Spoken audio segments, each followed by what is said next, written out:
नमस्कार दोस्तों। आज की इस वीडियो में मैं आपको बताने वाला हूँ कि लॉ ऑफ अट्रैक्शन की मदद से कैसे आप अपनी लाइफ को हील कर सकते हैं।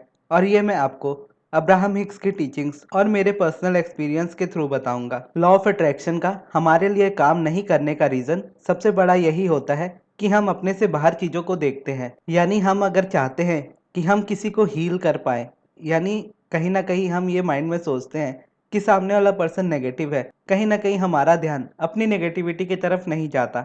जबकि किसी भी तरह का नेगेटिव एक्सपीरियंस आपके सामने हो रहा हो, वो वाइब्रेशनली आपने कहीं ना कहीं क्रिएट किया है, तब जाकर वो आपकी लाइफ में रिफ्लेक्ट हो रहा है। और ये कोई गुनाह वाली बात नहीं है। हम सब लोग जाने अनजाने में इस तरह की सिचुएशंस को अपनी लाइफ में अट्रैक्ट कर लेते हैं। लेकिन जब ये अट्रैक्ट होती है तो हमारा फोकस सीधा सामने वाले पर्सन पे चला जाता है कि वो नेगेटिव है। हमारी वाइब्रेशन का हम पर ध्यान नहीं जाता कि हमने ऐसी कौन सी वाइब्रेशन रखी जिसकी वजह से ये चीज मेरी लाइफ में आई। और हमेशा इस बात को एक्सेप्ट करना चाहिए कि अगर हम चाहते हैं कि हम किसी की हेल्प कर पाए अपनी लाइफ में, तो सबसे पहले हमें खुद की हेल्प करनी होगी। यानी जब तक आपका माइंड खुद के लिए नेगेटिव रहता है, खुद के लिए अच्छा नहीं सोच पाता, तो आप दूसरों के लिए भी अच्छा नहीं सोच पाओगे। या सोचने की कोशिश करोगे तो सामने वाला पर्सन आपकी बात नहीं मानेगा। और लॉ ऑफ अट्रैक्शन में ये मोस्टली होता है। जो लॉ ऑफ अट्रैक्शन फॉलो करते हैं वो अपने फैमिली मेंबर्स या फ्रेंड्स या रिलेटिव्स को लॉ ऑफ अट्रैक्शन सिखाना चाहते हैं और कहते हैं कि उनका इंटरेस्ट नहीं है इस चीज़ में, वो सीखना ही नहीं चाहते। जबकि सीखना जरूरी नहीं होता। जरूरी ये होता है कि आप अपने जीवन में खुश रहें, यानी अलाइनमेंट में रहें। अगर आपको लॉ ऑफ अट्रैक्शन आपकी लाइफ में मिला है तो इसलिए मिला है कि आप लॉ ऑफ अट्रैक्शन की हेल्प से अपने आप को अलाइनमेंट में ला सके। जिनको लॉ ऑफ अट्रैक्शन नहीं मिला है, इसका ये मतलब है कि उनको कोई दूसरा तरीका मिल जाएगा खुद को हील करने के लिए। लेकिन जब बात हमारी मैनिफेस्टेशन की आती है, हम जो भी डिज़ायर करते हैं, हमारी हर एक डिज़ायर को हम मैनिफेस्ट कर सकते हैं। लेकिन होता यह है कि हर एक डिज़ायर के बाद एक न्यू डिज़ायर होती है मैनिफेस्ट करने के लिए। यानी डिजायर्स का सिलसिला कभी भी खत्म नहीं होता। एक ग्रोथ की तरह ये हमेशा चलता रहता है कि आज आप कार मैनिफेस्ट कर रहे हो, कल को आपको बड़ी कार चाहिए होगी। आप घर मैनिफेस्ट कर रहे हो, कल को आपको बड़ा घर चाहिए होगा। आप बिजनेस कर रहे हो, आपको बिजनेस को आने वाले टाइम में ग्रो करोगे। जॉब करोगे तो जॉब में आगे चलकर आप प्रमोशन भी चाहोगे। तो ये डिजायर हमेशा आती रहती है और हर स्टैंड पॉइंट से दूसरे स्टैंड पॉइंट में जाने के लिए जगह हमेशा होती है। इसीलिए अलाइनमेंट को देखा जाए, यानी रेजिस्टेंस को अगर देखा जाए, तो ये हर बार नेगेटिविटी नहीं होती। क्योंकि हर डिजायर जब आपकी आती है तो उसमें कोई ना कोई रेजिस्टेंस होता ही है। जैसे जब मैंने ये चैनल क्रिएट किया था तो उस वक्त एक भी सब्सक्राइबर नहीं थे। तो मेरा ये गोल था कि पहले 100 हो जाए। 100 हो गए, उसके बाद ये गोल रहा कि 100 से 1000 हो जाए, 1000 से 10,000 हो जाए और 10,000 से आगे बढ़े। अब अगर आप देखो तो ज़ीरो में भी डिज़ायर थी मेरी 100 होने की, 100 में डिज़ायर थी 1000 होने की, 1000 में डिज़ायर थी 10,000 होने की। यानी देखो तो यूनिवर्स ने सीधे मुझे 10,000 सब्सक्राइबर तो नहीं दिए, पहले 100 दिए, फिर 1000 दिए, फिर 10,000 दिए, फिर उसके आगे बढ़ रहे हैं। क्योंकि जब मैं 0 सब्सक्राइबर पर था तो उस वक्त मैं अपनी अलाइनमेंट को ग्रो कर रहा था कि मैं अलाइनमेंट में आता जाऊंगा, मेरे सब्सक्राइबर्स बढ़ते जाएंगे। तो जैसे जैसे मैं अलाइनमेंट में आता गया तो पहले 100 हुए, 100 के बाद फिर मैंने 1000 का टारगेट रखा और उसकी इंटेंशन रखी कि मेरे 1000 होने चाहिए। फिर जैसे जैसे मैं उसकी अलाइनमेंट में आता गया, 1000 हो गए। 1000 पर जब मैं आ गया और उसके बाद इंटेंशन हो गई मेरी 10,000 की, तो 10,000 सब्सक्राइबर भी धीरे धीरे करके हो गए। और इसके बाद भी आगे मेरी जो भी इंटेंशन रहती है वो धीरे धीरे करके मैनिफेस्ट होती रहेगी मेरे बिलीव्स और मेरी सेल्फ टॉक के अकॉर्डिंग। और ये उतनी जल्दी होगी जितनी कम मेरी रेजिस्टेंस होगी। जितना ज़्यादा मैं अलाइनमेंट में होऊंगा, जितना कम मैं ये सोचूंगा कि मेरे पास इतने क्यों नहीं है, जितना ज़्यादा मेरा फोकस होगा इस चीज़ पर कि मेरे पास 10,000 सब्सक्राइबर्स है, उतना मैं ग्रो करूंगा। और जब जब मैं सोचूंगा कि मेरे 1 लाख सब्सक्राइबर्स क्यों नहीं है, तब तक मैं वहां तक नहीं पहुंच पाऊंगा। यही रेजिस्टेंस होती है कि मेरे पास जो चीज़ भी है उसके लिए मैं खुश हूँ और जो मुझे चाहिए वो मुझे मिल जाएगा, ये मुझे पता है। और मैं खुशी खुशी अपनी जर्नी को एंजॉय करते हुए अपने काम में आगे बढ़ रहा हूँ। तो मैं देखूंगा कि मैं अलाइनमेंट में हूँ, क्योंकि मैं वरी नहीं कर रहा उन चीज़ों के लिए जो इस वक्त मेरे पास नहीं है। क्योंकि हर एक डिज़ायर आपकी नई डिज़ायर होगी। यानी इसको एक एग्जाम्पल से मैं समझाऊं तो आप ये एग्जाम्पल ले सकते हो। जैसे बचपन में हमारे पास पजल्स की गेम होती थी। यानी हमारे पास एक कार्डबोर्ड टाइप का होता था, उस कार्डबोर्ड के पजल्स होते थे बहुत सारे। तो उसमें से हम एक एक करके सारे पजल्स के टुकड़ों को जोड़ते थे। पहले उनके साइड को जोड़ते थे और उसके बाद उसके सेंटर को कंप्लीट करते थे। और एट द एंड वो पिक्चर हमारे सामने क्लियर होती थी कि पजल में क्या है। अगर मैं अलाइनमेंट का सबसे बेस्ट एग्जांपल देना चाहूँ तो इससे बेस्ट कुछ नहीं हो सकता कि आपकी हर एक डिज़ायर आपके पास एज अ पजल ही आएगी और आपको उसको सॉल्व करना है। उसको सॉल्व करके जो पिक्चर दिखेगी वो अलाइनमेंट है।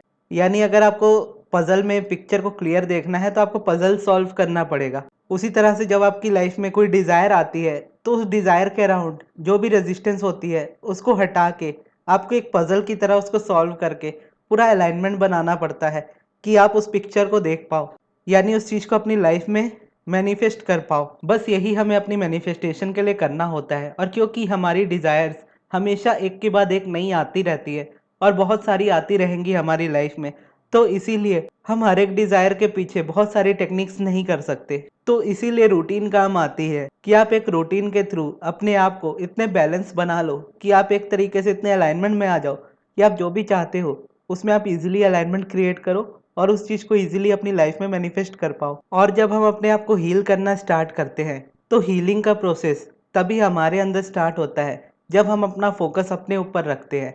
जब तक हमारा ध्यान इस चीज़ पर रहता है कि हम सामने वाले पर्सन को बदल दें, सामने वाली सिचुएशन को चेंज कर दें, तब तक हम उस चीज़ को चेंज नहीं कर सकते। लेकिन जब हम अपने अंदर से अपने आप को चेंज कर दें तो हमारी सारी सिचुएशन, हमारी पूरी लाइफ चेंज हो जाती है। जैसा कि अब्राहम कहती है, आपको अपनी वाइब्रेशंस को लेकर बहुत ज़्यादा सेल्फिश होना चाहिए कि आपको अपनी फीलिंग्स और आपको अपने इमोशंस की पूरी तरह से जिम्मेदारी खुद पर लेनी चाहिए कि किसी भी दूसरे पर्सन की वजह से आप कभी बुरा फील नहीं करोगे। क्योंकि जब जब आप बुरा फील करोगे तब तब आप रेजिस्टेंस क्रिएट करोगे, तो आपकी फीलिंग्स ही अलाइनमेंट की तरफ आपको लेकर जाएंगी। और अब्राहम ये भी नहीं कहती कि आपको हमेशा पॉजिटिव सोचना है। अब्राहम हमेशा ये कहती है कि आप जिस भी स्टैंड पॉइंट पर हो उससे बेटर सोचना है।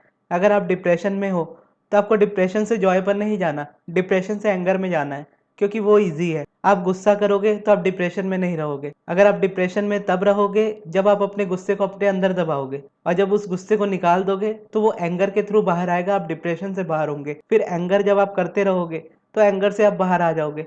फिर ब्लेम करोगे सिचुएशन को, लोगों को, कि तुम्हारी वजह से हुआ है। उस सिचुएशन से भी जब आप बाहर आओगे तो आप ब्लेम करना छोड़ दोगे। फिर आपका माइंड एक तरीके से शांत हो जाएगा। आप एक होप में आओगे अपनी लाइफ की कि अब जो होगा अच्छा होगा। फिर वहां से आगे अलाइनमेंट बननी शुरू होती है। फिर आप अपने इमोशंस को बढ़ा सकते हो। तब आप अपनी लाइफ को बहुत ज़्यादा इंजॉय करने लगोगे।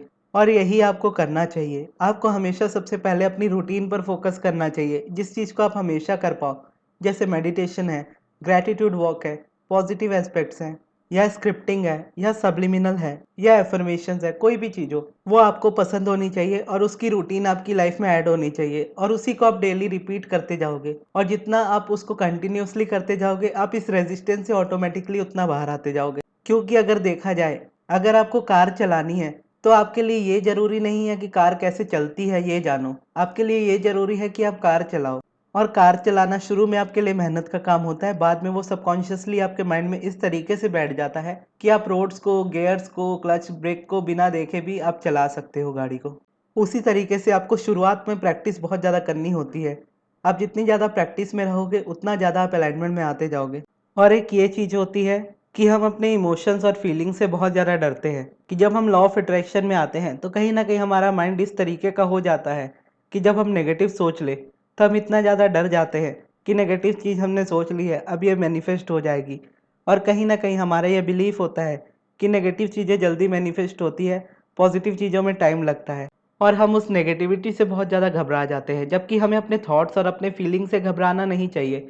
क्योंकि जब हमारे थॉट्स नेगेटिव होते हैं तो वो हमें ये दिखाते हैं कि हम रेजिस्टेंस में हैं, और रेजिस्टेंस को हमेशा रिलीज़ किया जा सकता है। और जब आप उस थॉट्स को रिलीज़ करते हो, आपकी रेजिस्टेंस रिलीज़ होती है, आप ऑटोमेटिकली अच्छा फील करने लगते हो और आप मैनिफेस्टेशन वाली फीलिंग में आ जाते हो। यानी जब आप अच्छा फील कर रहे हो आप अलाइनमेंट में हो और आप मैनिफेस्ट कर रहे हो। जब आप रेजिस्टेंस फील कर रहे हो, आप बुरा फील कर रहे हो, मतलब आप उस वक्त ये समझ सकते हो कि आप कुछ ऐसी चीज पे फोकस कर रहे हो जो आपको नहीं चाहिए, इसीलिए आपको लाइफ में बुरा लग रहा है। आपको उस बुरी फीलिंग में से निकलना है, उस रेजिस्टेंस में से निकलना है, ताकि आपको वो मिल जाए जो आप अपनी लाइफ में चाहते हो। हमारी हर एक फीलिंग अच्छी होती है क्योंकि हमारी फीलिंग्स हमें हर वक्त गाइड करती है। इसीलिए आपको जो भी फील होता है उसे फील होने दे, कोई बात नहीं। अगर आप नेगेटिव फील कर रहे हो तो कोशिश करो कि नेगेटिविटी को कम फील करो, या एक बार में सारी नेगेटिविटी निकाल दो, लिख कर निकाल दो, या लिख कर पेपर को फाड़ दो, या पेपर को जला दो। किसी भी तरीके से उस नेगेटिविटी को अपने अंदर मत रखो। आप जितनी जल्दी उसको बाहर निकालोगे उतनी जल्दी वो आपकी लाइफ में से रिलीज हो जाएगी, और जितनी जल्दी रिलीज होगी उतना आप बेटर फील करोगे, उतना अलाइनमेंट में आप जाओगे। और इसमें भी रूटीन आपकी हेल्प करेगी। तो रूटीन में अगर मैं सजेस्ट करूँ तो मेरे अकॉर्डिंग सबसे बेस्ट होता है मेडिटेशन। आप मेडिटेशन से स्टार्ट कर सकते हो। मेडिटेशन के बाद आप ग्रैटिट्यूड वॉक पे जा सकते हो और ग्रैटिट्यूड वॉक के साथ आप पॉजिटिव एस्पेक्ट्स को अपनी लाइफ में ऐड कर सकते हो। तो मेरी रूटीन भी इसी तरीके की रहती है, मेडिटेशन, पॉजिटिव एस्पेक्ट्स, प्लस मैं कभी कभी स्क्रिप्टिंग करता हूँ, कभी सब्लिमिनल सुनता हूँ या कभी अफर्मेशंस पढ़ता हूँ। तो मेरी बाकी चीज़ें चेंज होती हैं, लेकिन मेडिटेशन और पॉजिटिव एस्पेक्ट्स ये हमेशा मैं अपनी लाइफ में ऐड करके रखता हूँ। गैप्स हो जाते हैं बीच बीच में, लेकिन मैं इसको कंटिन्यू जरूर करता हूँ। तो अगर आप चाहो तो ये रूटीन फॉलो कर सकते हो, अगर आप इजीली फॉलो कर पाते हो तो। अगर आप नहीं कर पाते हो तो आप मुझसे पर्सनल सेशन ले सकते हो। पर्सनल सेशन में मैं आपसे पर्सनली बात करके आपके अकॉर्डिंग आपकी रूटीन आपको बना कर दूंगा, जिसको फॉलो करके आप अपनी लाइफ में अलाइनमेंट में आ सकते हो इजीली। तो अगर आपको पर्सनल सेशन लेना हो या फिर सब्लिमिनल बनवाना हो तो आप मेरे मैनेजर अमृत को व्हाट्सएप पर कांटेक्ट कर सकते हैं। उनकी कांटेक्ट डिटेल्स मैं आपको कमेंट बॉक्स में दे दूंगा। आप वहां से जाकर उनसे बात कर लीजिएगा और अपना अपॉइंटमेंट बुक करा लीजिएगा। और ये वीडियो आपको कैसी लगी कमेंट बॉक्स में जरूर बताइएगा। और इस वीडियो को यहाँ तक देखने के लिए बहुत बहुत धन्यवाद।